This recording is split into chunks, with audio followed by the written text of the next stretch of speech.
So much so that after years of studying student athletes ages 14 to 18 out here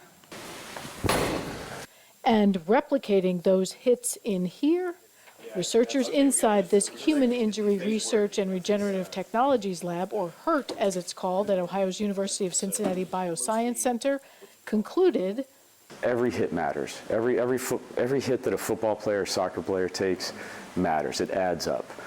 That means, Dr. Tom Talavage told me, by getting hit a lot with even smaller blows, you can get to the same point as with that one really huge blow, which is why we make that argument. There really isn't a threshold for an impact for a concussion. It's this accumulation. The team here has spent hours testing all kinds of helmets to try and prevent the impact of these accumulated hits, but so far they can only say we need better helmets. They caution, especially those who play football, don't fall on the back of your head, because right now the helmets don't do a good job there. The team here actually has a second lab as well, where they're learning about what happens once tissue is injured in the brain. And now it's going to do the actual injury. For those injuries that can't be prevented, this team hopes one day to repair them. It basically represents the bone, and then the scaffold represents the brain.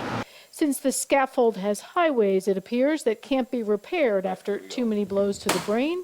So our goal is not just to prevent the symptoms. Our goal is actually to prevent that injury that accumulates that produces the symptoms of a diagnosed concussion. Now, one of the suggestions from this team is that if you're worried about your child playing sports, observe the coach ahead of time.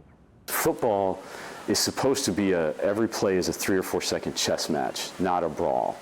And if your coach is of that mindset, that this is the chess match, your child's going to do a lot better. Thanks for checking out Local 12's YouTube channel. Click the links and hit subscribe so you can be notified anytime we post new stories.